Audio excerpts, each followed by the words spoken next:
Good day, everyone. This is Pineleaf Needles, and welcome to DDO Players News, where we take a look at the latest news in DDO and here at DDO Players. And please welcome my co-host from Ravenloft, Draculetta. Hey, everybody. Hope everybody's having a good night. We're having a good night here, and let's head into the game news, which isn't much, but we'll start out with the Steam Summer Sale, in that there are DDO items that are included in this sale. Yeah, it's a pretty decent deal if you don't have any of the expansion packs yet. You could pick up Shadowfell Conspiracy Collector's Edition for $12.49. The standard edition is on sale right now, $7.49. You can also get the Catacomb Starter Pack for $2.49. And if you don't have the Menace of the Underdark expansion, you can pick that up for $8.74. So all of that is 75% off. So if you have not picked them up, now is the time to do it when Steam is winning everybody's money during the summer sale. All right, then let's head into the DDO Chronicle, which is issue number 146. They're getting close to that magic 150. But is there anything interesting in this week's edition? Well, in the Community Spotlight, DDO Cast had their second guild feud, and the results of the survey is in. You can click over and find out what the voters picked to a series of DDO questions. If you're not familiar with DDO Cast Guild Feud, basically it's like Family Feud. He surveys 100 people. And then he has a group of two teams on the show, and they basically play a Family Feud type game where they try to guess usually 5 or 6 different answers to the questions, and they get points for how high they were right from what other people said. So you can click over and see the questions and what all the answers were, and some of the answers were quite surprising, actually. All right, then. Anything else interesting? Of course, there's always interesting stuff in the Chronicle. Damsels of DDO, Let Madness Reign, which that's pretty much every episode of yeah, that sounds like Damsels every of DDO. But they, in their most recent episode, which is number 17, they were running the Reign of Madness quest. So you can go ahead and watch the video on YouTube or go over to their site and listen to their follow-up podcast and find out all about the madness adventures that the damsels had.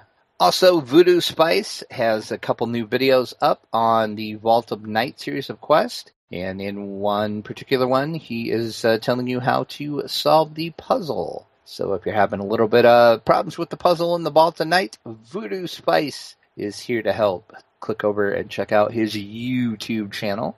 And that really is about it. I noticed that the picture at the head looks like it's from the Earth node from the Temple of Elemental Evil. You would be correct. Well, and I'm sensing a theme with all of their pictures lately. Yes, very, very much into things from the temple, it looks like. And then let's head into our store sales then. Anything juicy for sale? 20% off Epic Destinies, Tomes of Fate, the Key of Destiny, and Fast Travel. The free sample of the week through June 18th is the long-lasting Bull's Might Potion. You will get 5 potions when you use coupon code BUFF12, BUFF12. And once again, like all the codes, it is 1 per account, but you do get a stack of 5 potions, though. And how long is exactly long-lasting? 60 minutes, I do believe. Ooh, that's pretty long-lasting. I would definitely say that is long-lasting. You could probably do one whole dungeon in 60 minutes. Maybe. Well, I guess it depends on the dungeon, but yeah, it depends on the dungeon. I mean, if it's the temple, it may take a bit longer. yeah. Oh, the temple. All right, then let's head into the DDO Players News. And what's on this week's poll? From the discussion we had last week over some cosmetic suggestions that Severlin was wanting in the forums, I thought a good poll question would be simply, do you use cosmetics in DDO? We had 33 voters, and the number one vote getter at 52%, with 17% of the vote, was yes, and some combo of the above. So basically what I did is you could choose between my cosmetic armor kits. I've used the Mirror of Glamoring. I've used hair dyes. I've used cosmetic headwear. And basically it sounds like people have used a different combination of that to do their cosmetics. Why hair dyes, though? Wouldn't people be getting the right color of hair when they create their character? Well, no, because you can get awesome colors with hair dyes that you can't get when you create your character. Like my 14 Rogue, I don't know if you've ever seen my 14 Rogue or not. She has like very, very bright pink hair. It's awesome. Okay. And then one of my other rogues has like a really dark purple hair. And you can only get those with hair dyes. So that's what I do a lot of my cosmetics in is hair dye. Well, I think the only times I have ever had any hair dye is when I got them on daily rolls. Yeah, I don't think I've ever got any out of daily rolls. I've just always bought them in the store. But see, you always get all the good stuff out of your daily rolls, though. You're always getting good stuff in your rolls. I don't know how you do it. Oh, well. We did have a few comments on our poll this week. Jeff Hanna from DDO Gamer says, all the above. I care how my characters look. Even Note says, aside from the Spider Cult mask, I haven't really gotten into cosmetic headgear yet, but all the rest, oh yes. Even my bank tune has a glammed weapon, dyed hair, and a purchased hairstyle. And Saki says, I have found the elven females, drow or regular, look good in everything, or rather, make anything look good. If only I could do that in real life with my clothes. And looks like Mirdarin said, definitely all of the above. I love the spunky bun hairstyle on all of my female characters. Most of the armors are hit or miss, but some are clear winners, especially the monk's outfit that looks like it's a warping space around it. Can't remember what it's called. The only issue I have with cosmetics is the no preview of hairstyles dyes, along with them not working properly on iconics. All in all, though, I would like to see more and think it's great uses of the DDO store. Now, the spunky bun, then, this is a bun that's only with a purchased hairstyle? I do believe so, yes. And what makes that so nice? You got to remember, I normally, in Lotro, Pine Leaf normally wears a bun, so therefore that's why I'm wondering about that. Yeah, I can't remember which one the spunky bun is, but I know in the store there is a couple different bun ones, and I think that one, I can't remember. I'd have to go in game and look to see exactly what it looks like. But I think if you see people running around with buns in game, most people use that hairstyle. That seems to be the very, very popular hairstyle for some reason.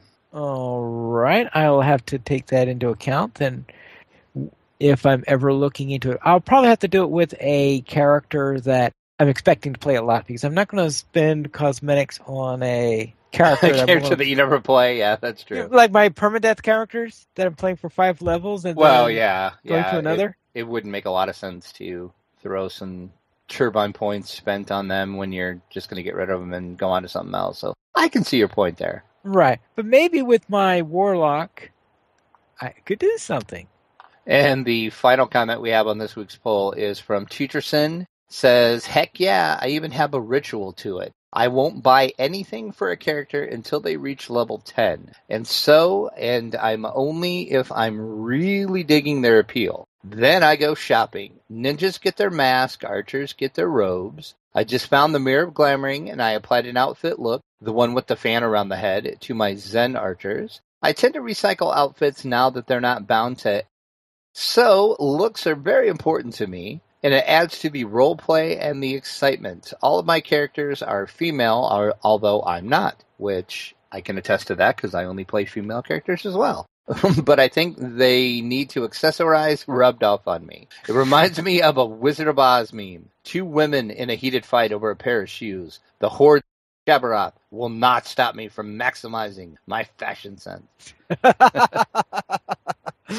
So there you go. That was our poll this week. If you have any suggestions for any poll ideas, you can send them to podcast@ddoplayers.com, and we might use your suggestion for one of our upcoming polls. All right, then DDO Gamer, it says DDO is in so many places, I can't find them all.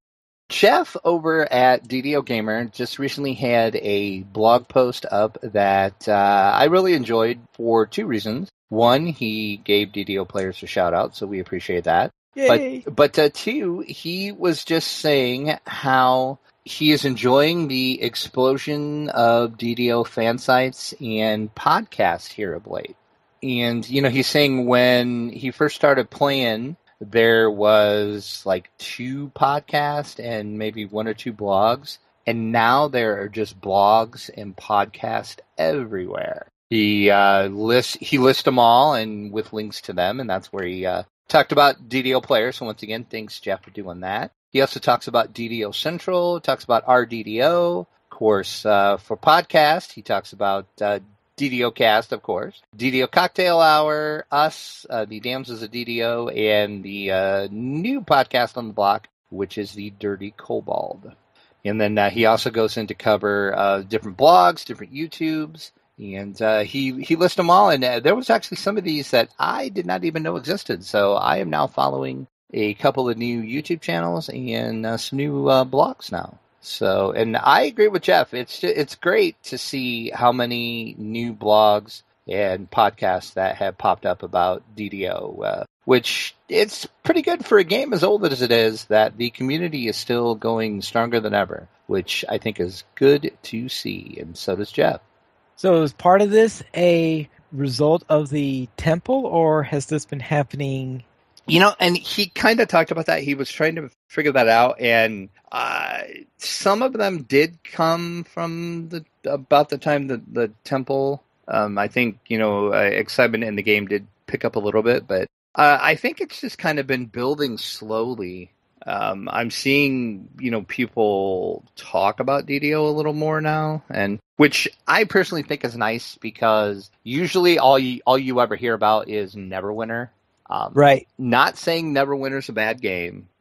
It's just... despite the fact that it's on a certain edition that shall not be named. Yeah, exactly. That's my biggest problem with it, is if they would update it to use 5e instead of that edition that shall not be named, it might be a little better. But it seems like that's the game that's getting all of the press. And it's just really good to see DDO getting some of the spotlight. And you might be like me. You might find some new YouTube channels and some new blogs to follow, because seriously, there was a couple of these I did not know existed, and they are some really good blogs. So just thanks, Jeff, for putting this all together, and of course for spotlighting DDO players. We appreciate that immensely, sir.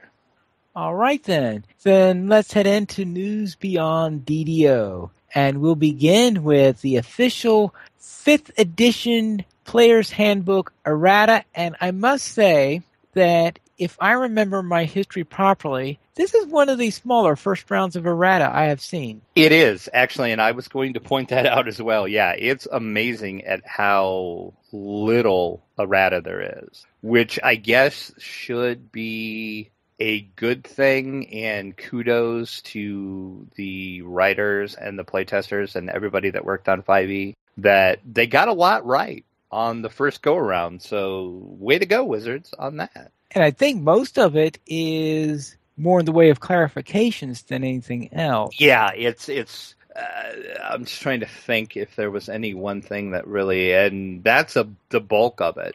And basically what's going to happen is there is going to be a reprint of the Player's Handbook that is going to have this all included with it. But if you're like me and you've already bought your Player's Handbook, you can go over to Wizards' site. We've linked it. You can get a one-page PDF that you can print out, and basically has all of the errata. And like we said, there's not a lot there, really. Right. It's like... And another thing I should point out, too, if you're kind of familiar with how they did past errata, this one is a bit different. basically, rather than detail every word that's changed, they just kind of summarize the rules, and like you said, it's more clarification than anything. Yeah, because before they will just give a new wording to the area or something like that in order to clarify it out, and it could be a pain sometimes. Yeah, and I know in I think it was, I can't remember if it was in 3.0 or 3.5. One of the particular errata in there had me more confused than the rule itself. So, and that's usually never a good thing when your errata is more confusing than your rule. So this is pretty straightforward and clear cut. So go ahead and go over and get that one-page PDF. Or if you are on the fence and you haven't picked up the Player's Handbook, the new print run should start fairly soon, so you should be able to see this included in the handbook. All right. And seeing this, actually, the most common one I see in here is a clarification of what once per day means. Did they really have to clarify once per day? Well, I think some people were wondering, what does once per day mean? They mean a long rest. Of course. Well, what else would it mean? It's once per day. It's pretty simple to me, but apparently some people had questions. So I guess a lot of people were making questions what once per day meant. So there we go. Now let's then head into Will Wheaton launches his new Titan's Grave show. I saw the episode 0 and 1 for this, and I really like how he's working with this particular one.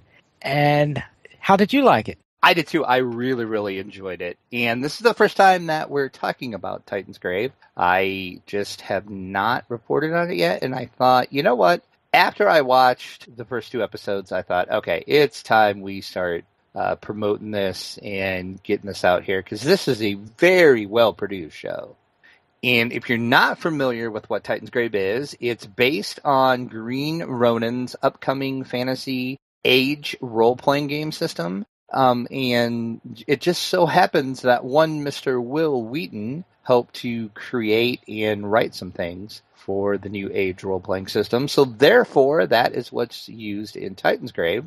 And Titan's Grave itself is a whole world that Will and I forgot the other gentleman's name that helped him. They created the world as well.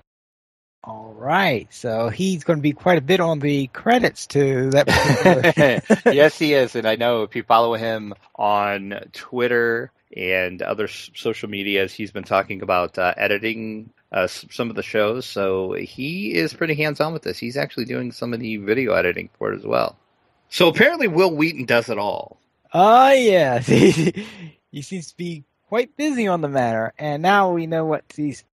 And it's things like this, which is why he was such a natural for doing the temple for us. Oh, yeah.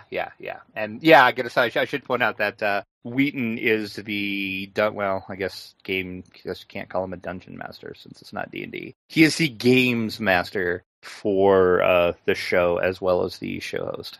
So we have provided links to the chapter 0 and the first chapter, and I think I have to check. I think the second chapter... I can't remember if I read today that it's out or it's coming out soon. It might be out already. So from what I normally, they publish them for preview on Tuesdays, and that officially comes out on Thursdays. And it is going to run up until Gen Con, which will be late July. So it's a pretty limited run show. So, and the episodes run about 40 minutes each. So you can jump in and watch it and not have to spend too much time, but it's well worth it though. It's amazing at how they describe everything and play out adventures they go through. Right, and let's then head into Sword Coast Legends, and the release date that was a bit rumored last time has now been confirmed. Yes, on our last episode, we told you that the pre-orders were up on Steam, and Steam had a release date of September the 8th. Well, that was the official release date, but developer Endspace really didn't make that official until a few days later when they had a press release come out. And they also released a new trailer for the game. So it is official from the horse's mouth. September 8th is when Sword Coast Legends will officially release.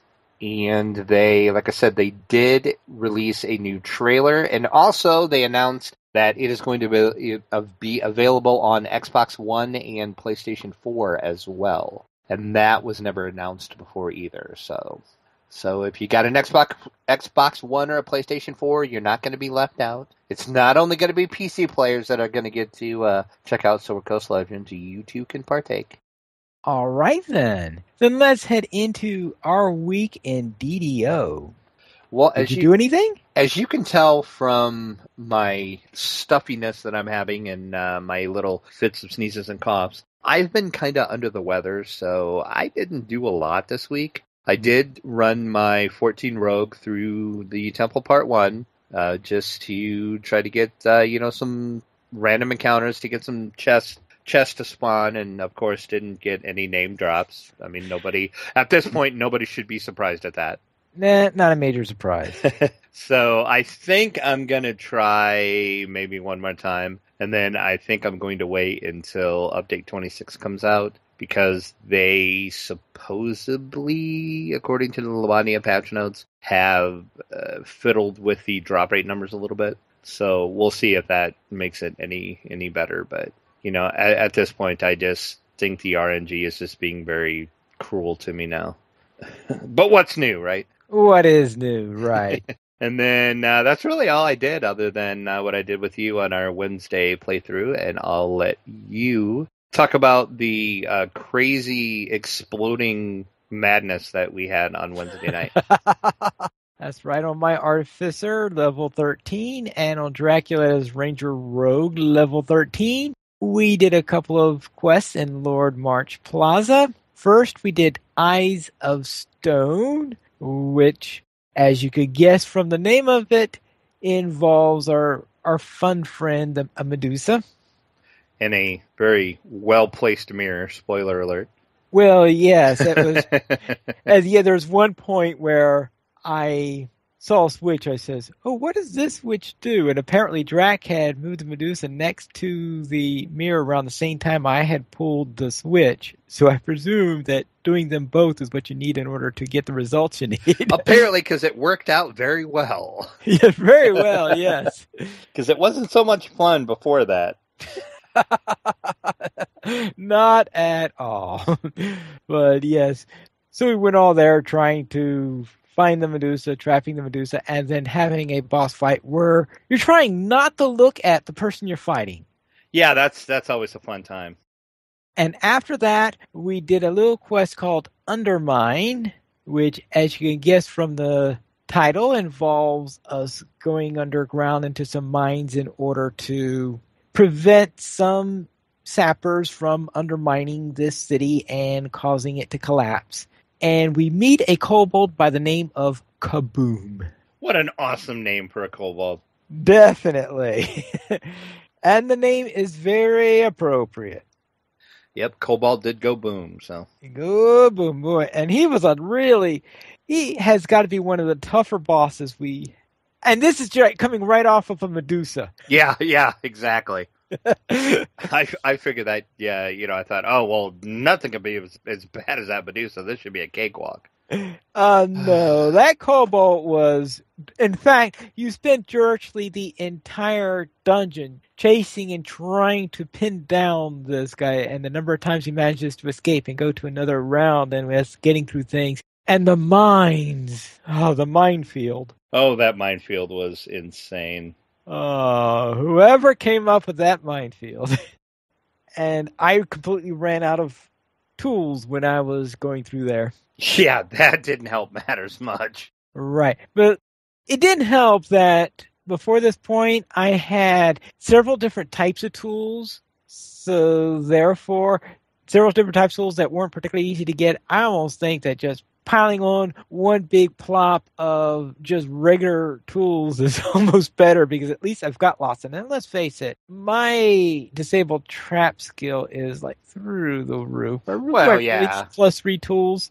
I mean, yeah, if you have a high enough disable, I don't think, and like open lock as well too, I don't think the whole plus. Now, maybe at higher levels or like on Epic or whatever, which we usually don't tend to run that many quests on, like an Epic type level. It might make a difference if you have like a +2 or a +3 tools.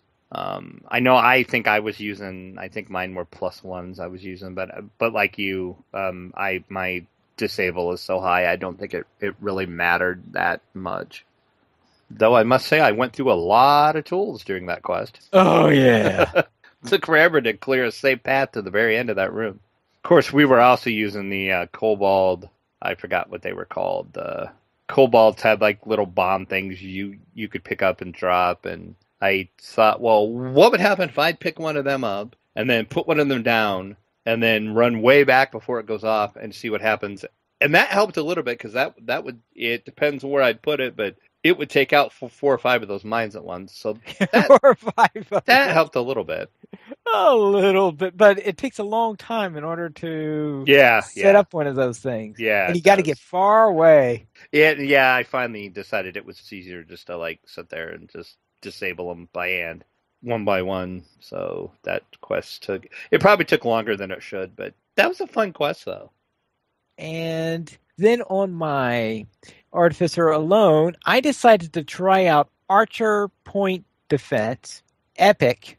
And why would you decide to do that? I just decided I wanted to see if I could get some favor with the Coin Lord, so I could get closer to the second tier of favor with him. So I attempted to do this, and I'm not exactly... I think I did this once a long time ago, and what happened one time when I tried it... Actually, I think I made 2 attempts there. The first time I had gone out trying to look for the bosses, and what happened is that while I was out there, there was a counterattack that came and killed the person inside the gate, so I lost the...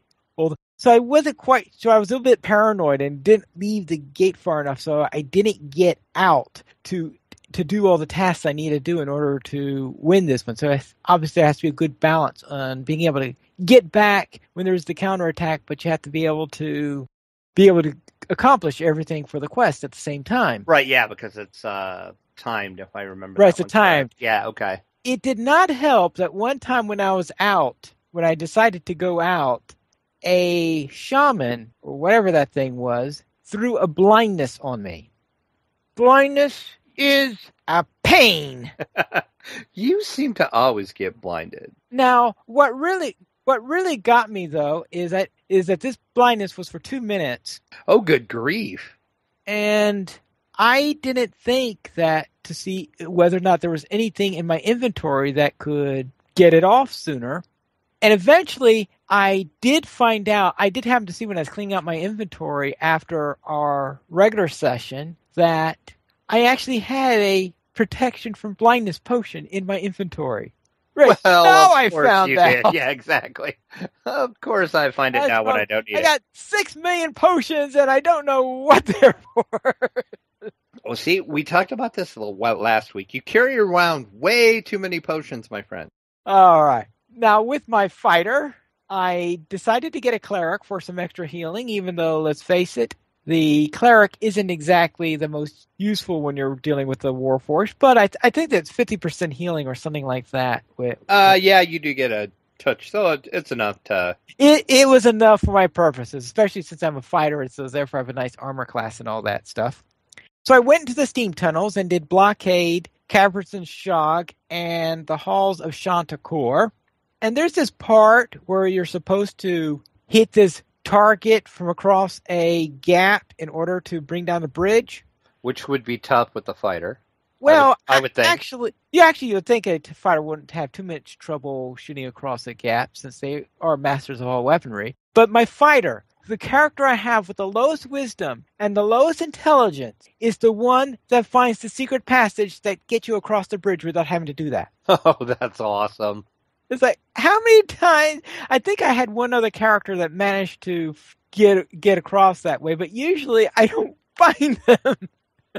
It's like, how did my fighter find it? Yeah, that is kind of crazy. A very lucky roll, I guess. I guess so. But that's all I did this week, and that actually got my fighter up to level 5. I had finished the Sharn Syndicate last week, so this finished the Steam Tunnel. So therefore, that means my fighter survived, despite having a couple of occasions where things got rather dodgy on one or two occasions. That came really close to getting killed, but I managed to survive the entire series. So who's up next? Ooh, that is a good question. I am trying to think on what to do. It'll probably depend on what matters, because usually I go through these one per month. But I use the fighter a lot faster than... Well, yeah, because it's basically the middle of the month. Yeah, it's the middle of the month right now, so I'm wondering, should I go on... Because the one I'd already started the wizard, but I don't want to do the wizard until update 6.26 in hopes that we get some improvement in the AI to our fine friends that we carry along with us. Yeah, who basically do nothing.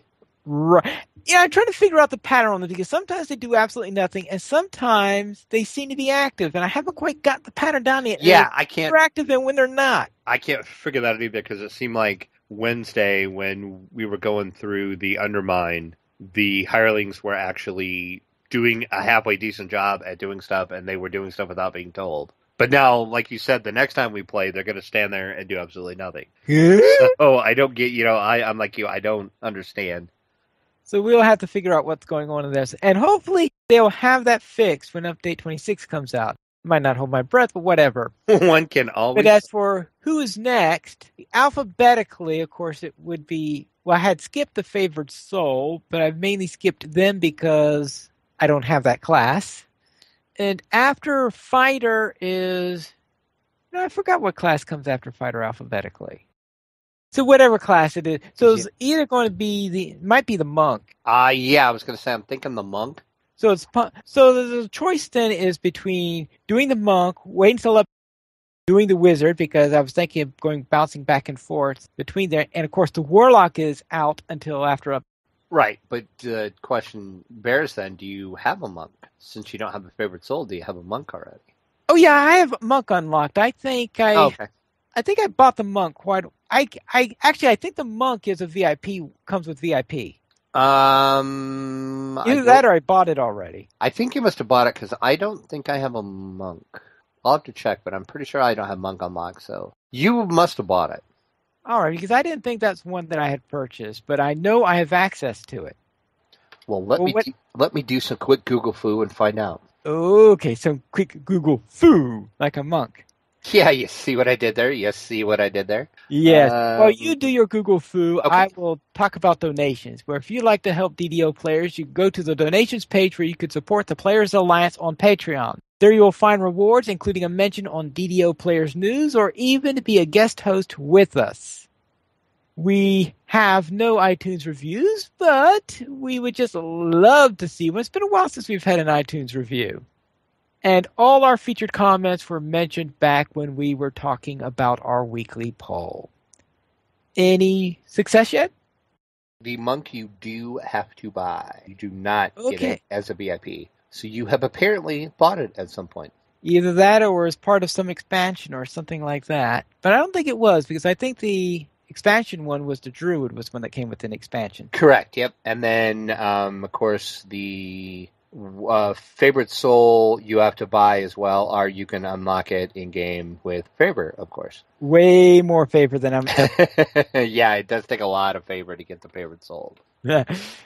If you would like to email us, you can email us at podcast@ddoplayers.com. You could also follow us at Twitter, the Players Alliance at Players Ally, DDO Players at DDO Players, Draculetta at Draculetta_72, and Pineleaf at Pineleaf Needles. The Players Alliance has 3 live shows every single week. On Mondays at 8:30 p.m. U.S. Eastern Time, we have DDO Players News. On Thursdays at 6:30 p.m. U.S. Eastern Time, we have Guild Wars Players News. And on Saturdays at 8:30 p.m. U.S. Eastern Time, we have Lotro Players News. You join us for our live shows at ddoplayers.com/live. That is it for tonight, and this is Piney Niels reminding you to loot those treasure chests.